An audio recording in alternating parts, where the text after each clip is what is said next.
Pour commencer, je rappelle que mon désaccord avec le processus des primaires est total, car il participe de la dégénérescence de nos institutions. Je n'y ai donc pas participé. Toutefois, ce premier tour constituant un fait politique et notable, il faut le considérer. Une nouvelle fois, le discours médiatique, c'est-à-dire la propagande éhontée des accapareurs de la parole publique, s'est fracassé sur le réel. Depuis des mois et des mois, le match était entre Sarko et Juppé, et ce dernier devait être, de toute évidence, le prochain président de la République, élu face à Madame Le Pen. Les jeux étaient faits, et tout le monde se déterminait dans tous les clans de la politique spectaculaire par rapport à cette donne. Tout cela vient une nouvelle fois de voler en éclats. Ce qui pour autant n'entraîne pas la moindre petite réflexion critique des médiatiques et autres spécialistes, bien entendu, qui n'ont pas tardé à trouver des explications à leur naufrage, n'admettant que du bout des lèvres de s'être un peu trompés, et en accusant, comme à chaque fois, des électeurs volatiles ou menteurs, tout en tâchant de tirer un peu profit de leurs manœuvres sondagières de dernière minute avec la fabuleuse remontée in extremis de Fillon. Pour un mea culpa, même superficiel, on repassera. Ces gens ne sont en rien concernés par la vérité, et en tout par la continuation infinie de leur logorée idéologique et par l'exercice de leur pouvoir d'offuscation au service des tireurs de ficelles, des maîtres de l'oligarchie mondialiste qui s'est constituée sur les cadavres des peuples et des nations, rongés par le libéralisme totalitaire. Quant à ce premier tour, en première analyse, on peut considérer quelques truismes qui ont leur part de vérité. Les Français, plus que jamais, détestent qu'on leur désigne à l'avance leur vainqueur, qu'on leur impose une élection, et ils s'ingénient à déjouer ce genre de forçage de la main. De plus, ils sont collectivement de fins stratèges et ils exercent ce talent avec d'autant plus de force que ce qui leur est proposé ne les satisfait absolument pas. Ils ne voulaient en aucun cas revoir ni Hollande ni Sarkozy. Pour ce dernier, c'est fait. Pour le second, cela ne saurait tarder. La bulle Juppé et son projet de grande coalition étaient parfaitement contraires au mouvement actuel de l'opinion, qui évolue de plus en plus vers un retour aux fondamentaux du classicisme en politique, ce qu'on appelle bien mal la droitisation. Juppé est donc sévèrement défait, lui aussi. N'étaient les 15% de vote de gauche dont il a bénéficié, Fillon passait dès le premier tour.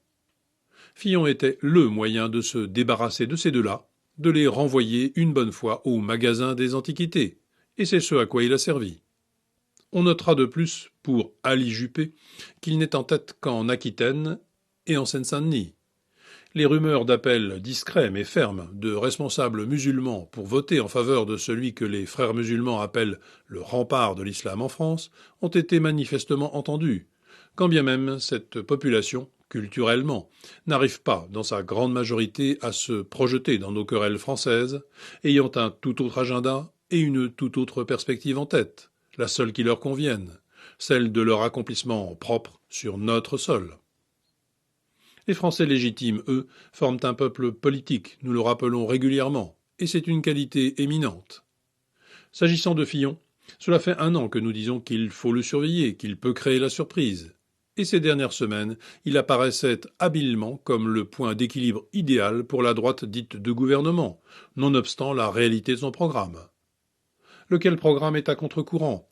Un libéralisme assumé, quand c'est le retour des frontières, des limites, de la protection qui sont à l'ordre du jour. Mais peu importe à ce stade, il fallait commencer à renverser la table, et c'est ce qui s'est passé.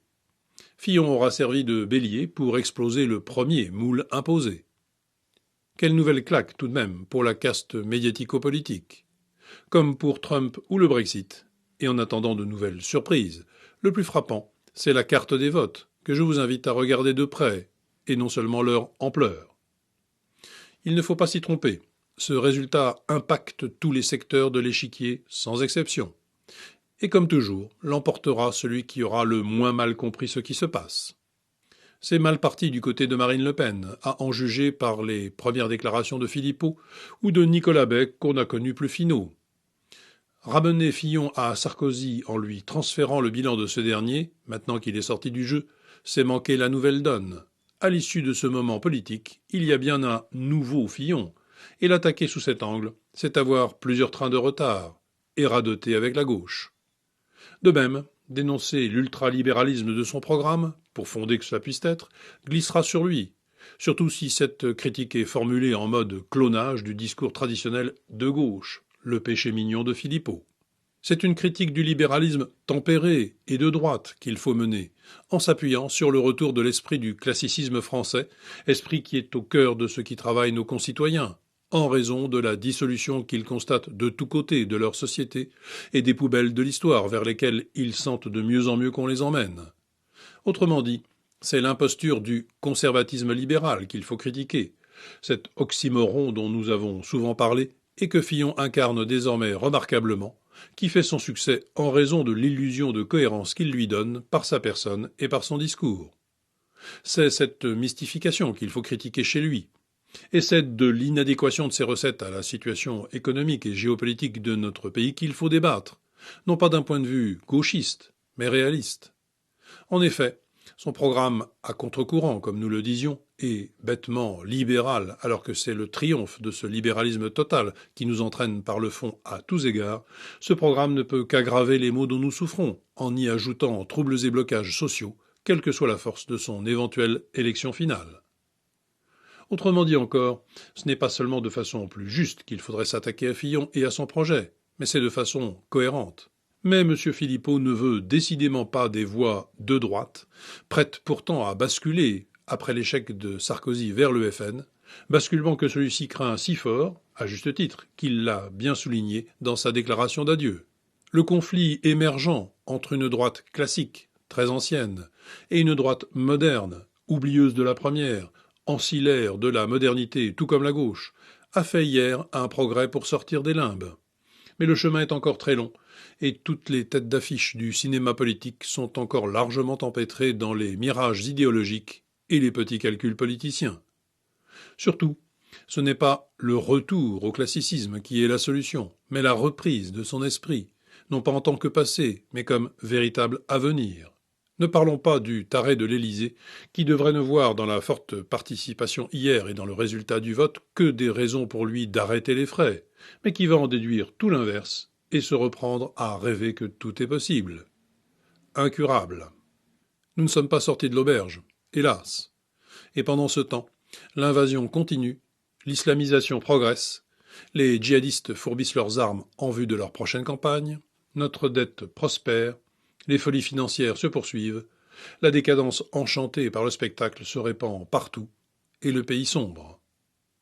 Mais il nous reste encore cette ressource, après nous, le déluge, qui est une façon, comme une autre, de se dire que tout cela ne peut que très bien se finir.